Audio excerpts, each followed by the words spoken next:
compressions and 2 breaths. Give 2 breaths. Blow for 1 second each.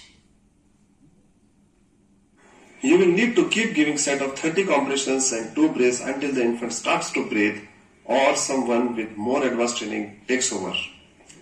After the 5th set of chest compression and breaths, if no one comes for help, then go and call your emergency response, which can be calling a local emergency service, ambulance service, or 108 in certain states in India. Continue CPR while you wait for someone with more advanced training joins you.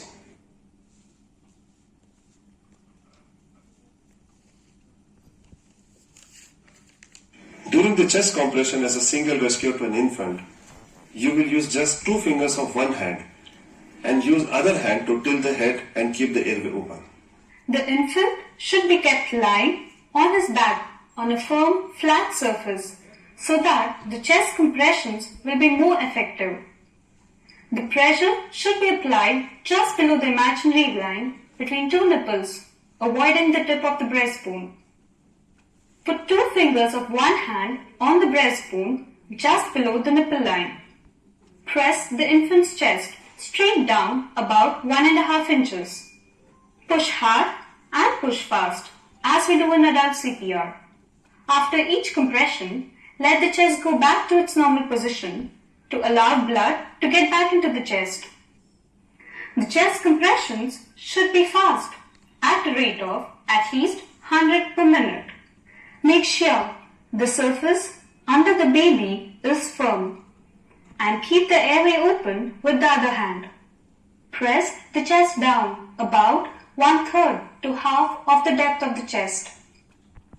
After each compression, completely release pressure on the breastbone, allowing chest to recoil completely after each compression. Give 30 compressions in a row. Count out loud as you press. The rate of compressions should be at least 100 per minute. This is called the 2-finger technique, and it's the perfect technique if you are the lone rescuer.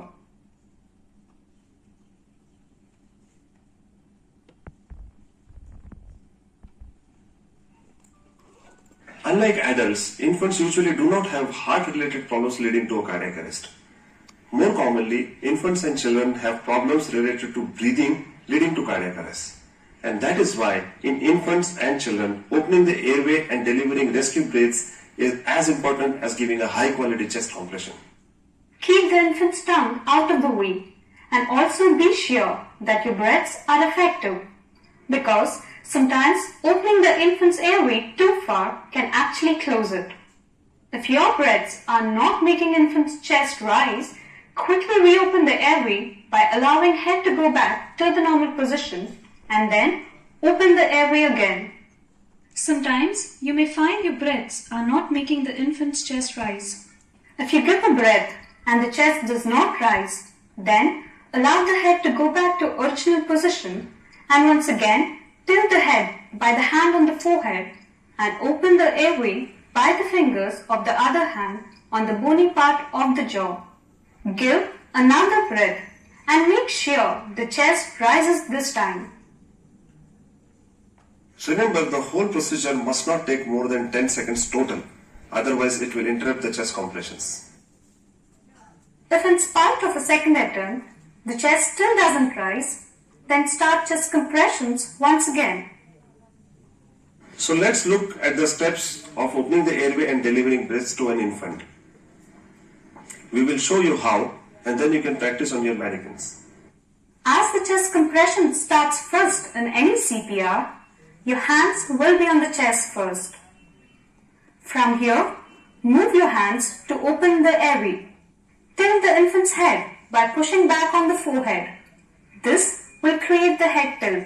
Now, put the fingers of your other hand on the bony part of the chin and lift the chin forward so that the tongue is pulled forward and away from the airway and the airway opens up. Remember not to use fingers over the bony part of the jaw to create the head tilt, as head tilt is produced only by the hand on the forehead by applying gentle backward pressure. Also avoid pressing into the soft part of the neck under the chin, as this can block the airway. Do not push the head back too far. Excessive extension of neck can actually kink and block the airway. While holding the airway open, take a normal breath. Cover the infant's mouth and nose with your mouth. Give 2 breaths. Blow for 1 second each. As you give each breath, you should look down at the infant's chest to see it rise. Infants don't take large amounts of air to get their lungs full. If the chest rise is adequate, it will ensure enough air has entered to the lungs.